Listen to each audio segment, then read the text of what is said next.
and welcome to Sports Central. This week on the show we go clay pidgeon shooting, but first it's the launch of the Great Manchester Run. You came in to my life. You cannot separate yourself.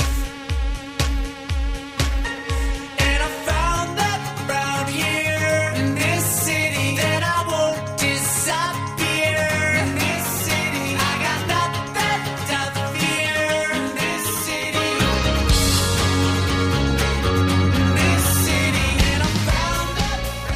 Fantastic turnout today for what should be another fantastic event. Oh, it certainly will be. I mean, last year was a record turnout. I think it was over 30,000 entrants, 25,000 finished. This year we're aiming for even more, so 33,000 I think. So it is the largest run in Britain of its type, largest 10k. Wonderful for the city, and it'll ensure that 2009 is a successful year for Manchester.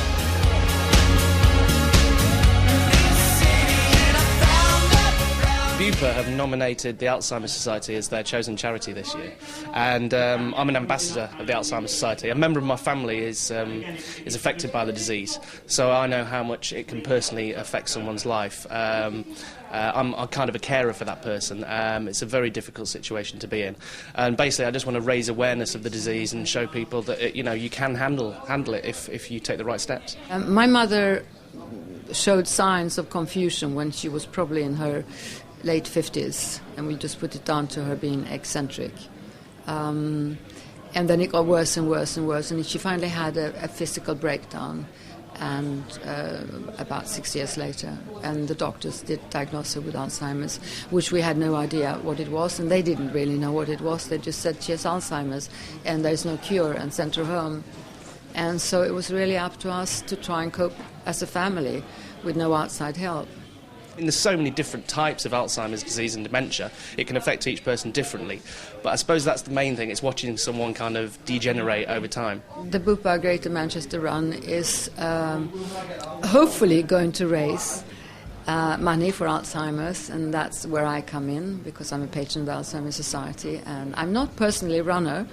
I'm a walker, so if on the day I'm in the country I could walk it maybe. But we hope that a lot of people will sign up, with sponsors obviously, and raise a lot of money for the Alzheimer's Society. Great to see so many celebrities here as well today, particularly Britt Eklund as well, a real sort of acting legend. That's it. I'll have to send a picture to my father. I never thought I'd share a platform with a Bond girl.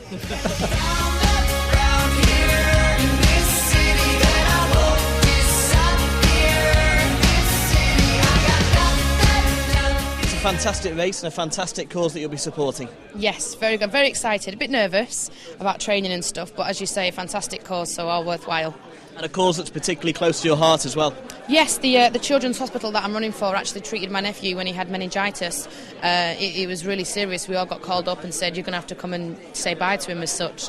So it was a horrible time for us and for my sister and brother-in-law, and miraculously he pulled through, and now he's a happy little child, and it's all down to the hospital that I'm running for, so I can't thank them enough. For me, it's got quite a big personal link. My daughter still receives treatment from Manchester Children's Hospital in Pendlebury, and now her treatment will obviously be moving when the new facility is built to central Manchester, and they've done amazing to be involved in it. They've already raised 18 million in such a short period of time, and this is like the last year. We need 2 more million for everything to be completed, and it's all new state-of-the-art equipment. Parents are able to stay there while the children have treatment, so it's just a massive thing for Manchester. I mean, the run's a huge thing for Manchester, but building this new children's hospital is going to be amazing for Manchester. It's going to be huge. I find it's great that Manchester, such a great sporting city, is now hosting this event for I think it's the 7th year running now. Yeah, it makes me proud to be a Mancunian. I'm literally 10 minutes down the road from where the race is taking place, so I just roll out of bed, roll on, run 10k and then go back to bed. It's all good for me.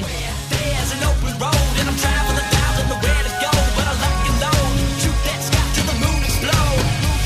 Now we're laying in a field, white flowers on our backs. Talk about home when we can't go back. I guess that's why we left, so we can take a step, keep moving and forget the rest. You came in to my One for Kirsty. You cannot separate yourself.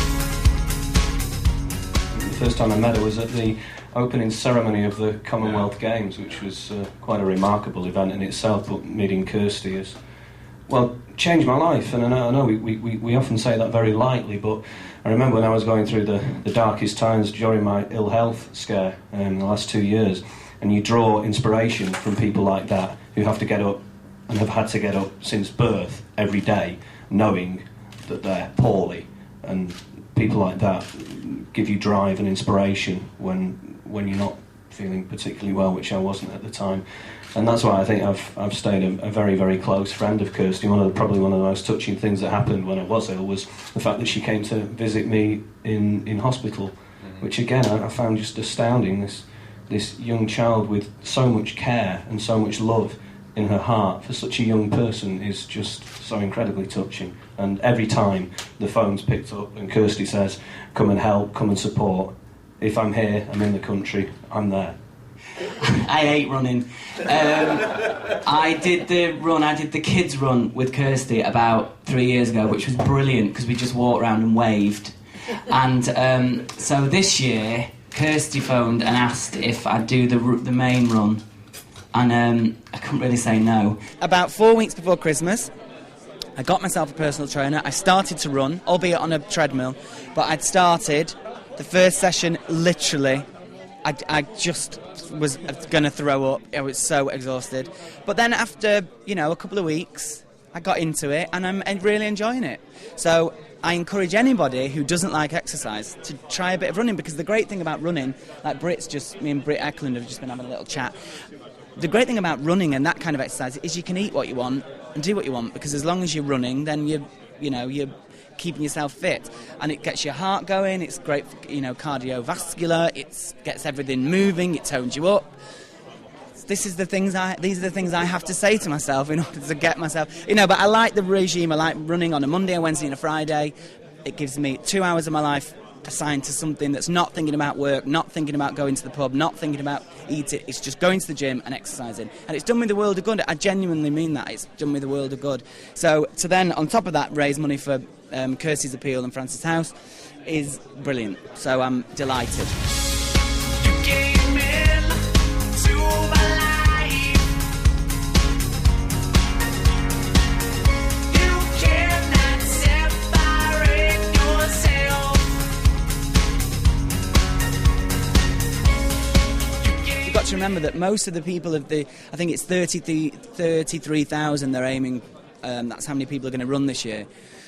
Those 33,000, most of those people will be raising money for charities. And so the people off the telly, the goons like me that turn up, we're also raising the profile of charities so that next year, one of those 33,000 might run for Kirsty's Appeal because they've seen me run for Kirsty's Appeal, and somebody might run for the New Manchester Children's Hospital because they've seen Gemma run for the New Manchester Children's Hospital. So, it is... That's what we're there for. We're there to, of course, raise money, but most importantly, I think, to raise awareness and to raise profile for charities. You came into my life. You cannot separate yourself. And I thought around here. Preparations then, it's about 4 or 5 months away now until the big race day. Have they begun in earnest for your run? No, I did do what's called a triathlon, which was last autumn, but I haven't done anything at all over Christmas, so I've got a long, long way to go. My challenge is to finish. I'm going to be singing at the start. As much as I'd love to run, I'm going to be doing my UK tour at the time, so probably would be too much of a chance for me to take that, I wouldn't feel so clever the day after. And how are you feeling at the moment? I mean, you're still on the road to recovery, or...? Yeah, I've got my follow-up scans coming up from the operation that I had, but all in all, not feeling too bad. I might skip my way around. I might just skip. That'll look quite happy, won't it? No, I'm going to... As long as I can do it in under 2 hours... Gordon Burns said 53 minutes and 40 seconds or something, and anything less than that means I'm a cheat. So somewhere an hour and a half, that'd be great. I might have to stop and wave at people, have a little chat, So that's my excuse for stopping for a little while. So, but anywhere under 2 hours, it'll be great. I have to say, Britt, you're looking extremely fit yourself. You're very slim. Do you work out? What's your exercise regime? Yes, I am very fit. I do Pilates. Just did Pilates yesterday. And I power walk. And I do it every single morning of my life. And the reason I do it is because it allows you to do anything. You can eat, you can drink, you can do anything you want as long as you exercise. And also, I have a dog. Albeit not a big dog, it's a Chihuahua, but he thinks it's big and he wants his exercise. So how much exercise in the morning? How long do you power walk for? If it's not as cold as it has been, probably between 25 and 30 minutes. Now I've just done 20 minutes in the morning because it's very cold. So what are your goals this time round in the run? I've done the run once before, and I did say at the finish line then, when I was desperately chewing on a Mars bar, which was making me feel a lot better, that I wouldn't do the run ever again in my life, because I'm not a fit person, really. But I've decided to do 2 this year, the Manchester and the Sheffield Bupa runs. So they're my goals, and fingers crossed I'll make it. I've got to lose a bit of that first, though. Well, in terms of the actual preparations then for the race, how are they going? I've done 4 days so far, so not too well. I've eaten quite a lot over Christmas as well, but I've got gym equipment in the house. So anytime I can't get down to the gym, I kind of put a DVD on, the Pussycat Dolls, give me inspiration to look good, and run like crazy to them. So yeah, I'm just going to try and get longer and longer on the treadmill each day. When you're there and you spend time in the hospitals, especially the children's hospital, and you see how how poorly the children are and how stressed and how upsetting it is for the families, anything that's going to make that time better or easier, i.e. better facilities, better nursing staff, and just the fact that they're building now facilities for parents to stay there with the children, it's massive. It's going to be such a huge thing for us to be able to help out with. It's huge. I'm all prepared for the actual run itself as well. All set for that? God, you know what? I'm not. The embarrassing thing is everyone thinks I'm in really good shape. Everyone comes up and goes, "You'll be fine, you with a run, won't you? You'll be fine, this is all your sort of thing." But I haven't done any gym work since I came out of Big Brother. I live half in London now and half in Manchester, so I've been to the gym I think twice since August, September, and both times just ended up chatting to people. Just sat down and then just chatted for like 2 hours and then left. So yeah, I'm going to have to start, because it's just embarrassing when it's worse when people think you're going to do really well, and then I'm the one at 2 miles in like throwing up on the side of the road, or like hot sweats and stuff. So yeah, I'll get myself in shape for it, I think. It's a pleasure to be involved with it, and we'll see you at the finish line. I hope.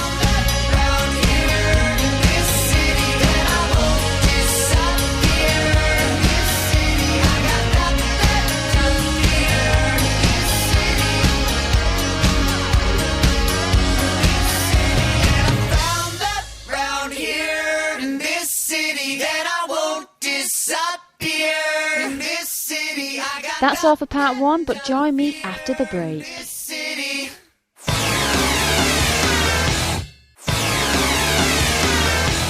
Welcome back. Next we team up with the Sales Sharks and England international Mathew Tait to shoot pigeons. But don't worry, they're clay. Born in County Durham 22 years ago, it's hard to believe that this man has so much experience under his belt at such a young age. Mathew Tait's a fan's favourite here in the Northwest following his big summer move from the Newcastle Falcons. So let's find out what this fresh-faced hotshot makes of his new job. Mathew, you've been here a few months now. How are you settling in?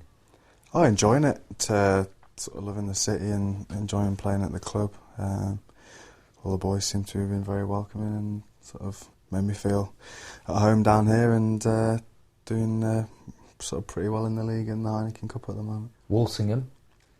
What's that? I've never heard of it. What's Walsingham. It like? Well, Walsingham is it's where I grew up. My folks still live there now. Just a little village in sort of the middle of the sort of Durham Dales, middle of Weardale, the actual place is called. But I spent my youth there growing up. So we all had an image of you turning up being a sort of, "No man, I don't want any noodles." Northeast accent. No. I've got a trace of one. I haven't got any accent really. I think I went to posh schools. I was at to private school in sort of North Yorkshire called Barnard Castle, which seems to have left me with no accent whatsoever. So I'd blame that on my my lack of Geordiness. And Barnard Castle, famous for a couple of other products. England, who played for England, the Underwood brothers, and Mr. Andrew. Yeah, the sort of the most famous of the exports from the club. Yeah, they were there. Was that talked about when you went to school? Was it kind of like you were aware that they were there at one point? In the dining hall at school, I've got sort of pictures up of all sort of students who've like sporting honours and academical honours, and obviously they were. And now they've got pictures up of you. I don't know actually. As I've just said, academical as well. It should be academic. Then. Were you not a bit of an academic at school? I was all right. I did all right on my GCSEs and A levels and stuff. In the middle of this interview, let's have a little look at what we took you to do in the week. Bit of shooting. Take it away.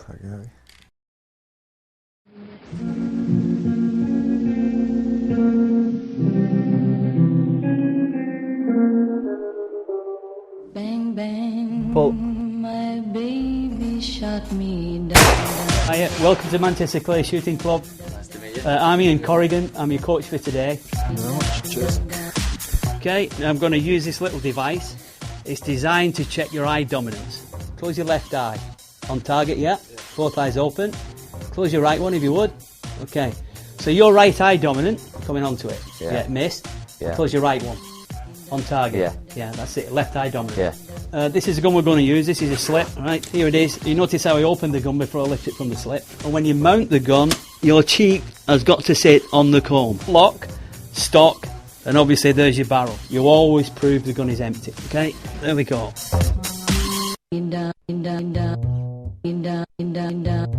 Okay, can you see where the sky meets the trees? Yep. Well, that's called the visual pickup point. And if you see the target appear, on it and pull the trigger. So you go 1, 2, bang. Target's coming now. On it, bang. Okay, high left. On it, bang. That's it. Good shot. That was almost a ball of dust. Bang. Perfect. Plumb centre. You've got it. You're not blowing those up with your button, are you? Steady, steady, bang. That was it. Well shot. Very good. Good work. Right, sir. Pressure's on you now. Target's coming now. On it. Nice shot. Very good. Going to get my arse whooped here. Go for the hat trick, yeah? Hat trick. Target's coming now. On it. Well shot. Bloody hell. Should we get him off? What do you think, Matthew? It's embarrassing me. Okay, ready, boys? Oh, yeah, follow me. Next stand. You'll get better, mate. Coming now. Miss. Move. That was it. Nice shot. Move. Okay. Go on. I'm glad you hit that one. It stopped halfway across. Okay. We'll give him that. I don't think you're going to get a rabbit like that. They don't normally stop halfway across. Move. Not bad. Just behind it a little bit. Move. Bang. That was it. Perfect shot. Nice shot. That was plumb centre. He's picking them all off in the pit over there. I was taking them on the wall. Oh, still dead. All you've got to do is concentrate on the target. When you see this target rise, don't try and shoot it. Just stay with it, stay on it, and it slows. And as it slows, pull it. Easy. There's a robin over there. I'll get him. Okay, call pull. Pull. Well shot. Pull. Steady. Hey. Steady. That's it. Well shot. Call pull when you're ready. Matt, nice and loud. Pull. Plumb centre. Might bring the missus down for a go. Yep. Get some of She'd probably shoot better than you two boys anyway. She says you've been firing blank. Right, come on. Okay, now you call pull nice and loud. Yeah. Pull. On it. Okay, well shot. That was centred. That was almost a ball of dust. Well shot. 5. 5 out of 5. 5 out of 5. Got my work cut out now. Okay, call when you're ready. Pull. Nice. Is he trying to put you off? Pull. Small target. Yes. Oh. Just. He's still in the game. He's hanging on. Okay, 2 more to go. Pull. Target. Miss. He's done it. He's missed. Yes. Well missed. If that was a flying elephant, you'd have missed it as well. Pull. Small. Miss. Bang. Well shot. That'll do. Fantastic. After you. Finish on a high. Okay, well shot, Matt and Will. Thank you very much. I think he got it by a nose. Just pipped you at the post. Big nose, then if it was by a... Very good. Well shot. I enjoyed that. Take all these guys to do something and I'm losing every time now. Beginner's luck, I think. Yeah. You've got to get him playing rugby. Can I ask you about your nicknames? Because you've got some strange ones. You need to explain these. Yeah. T-Bone? T-Bone. That was a friend at school called me T-Bone. No one's called me that since he called me it. So. Yeah, he's obviously written that on Wikipedia for us. I don't know what. Small head, box head, Zeus. Go on, explain some of these. Small face was Mark Wilkinson, the conditioner up at Newcastle. The conditioner's giving you nicknames. Is he allowed to? Are they allowed to do? Yeah. Am I allowed to give you a nickname? If you want, I'm not bothered. Purple cycling shorts. These that's not a nickname, but they've caught everyone's eye still. They are. I got them when I was about 14, actually. Really? The same pair. Yeah, and when I wore them then, my legs were like bits of string hanging out the bottom of them. But now I've grown into them, and I've tried looking for pairs of a different colour elsewhere, but haven't found any. So it's the purples. That's at the a poor moment. excuse, man. Well, I quite like them. You hang out with Sherry quite a lot, don't you? I don't know whether he'll be happy with saying quite a lot. I tend to spend most of my sort of time with Shezza, either in the gym or round and about. He likes building brick walls and smashing them. You like sitting in a bath with a duvet, listening to the tumble dry. Yeah. Can you explain that one for us? Okay. Let me read this one out to you. This is something I picked off the internet. I relax by listening to running water or constant noises. It can be a shower, a tumble dryer, fans. It's bizarre, but I've always liked it. Yeah, I don't. Do you just Well, sit my in the mum's got the kitchen same. listening to a tumble I won't classify it as a problem, but she says it's something to do with comforting. Supposed to sound like when you're in the womb or something. Or whether she's been reading up on it, but yeah, for whatever reason, well, if I sit next to just for the running water, I find it very relaxing. She said one of the most relaxing things is a bouncy castle. If you sit on one of those with the sound of the fan. Have you got one in your back garden? I haven't, no. I'm working on it. That's an idea for a Christmas present. If I was to ever win the lottery, I think I would transform a room into just a bouncy castle. Where did the duvet in the bath thing come? Have you done that at Edgeley Park at all? Does Robbie sort you out with the duvet? No, I haven't actually, no. I have to pre-warn my roommates whenever I'm away that if they hear the shower running for a long period of time, I haven't... You just listen to it, you're not actually having a shower. I'm not having a shower and I haven't topped myself in the bath. So reminds me of the womb. Yeah, reminds me of my mother's womb. But you like your food? Yeah. You were saying you spend more money on food than you do drink? Yes, I do, yeah. I do prefer eating nice food than drinking nice drinks, so to speak. And I'll be making another order of ostrich and kangaroo meats and crocodile on the internet at some point shortly. That's all for Sports Central. See you next week, the same time, same place.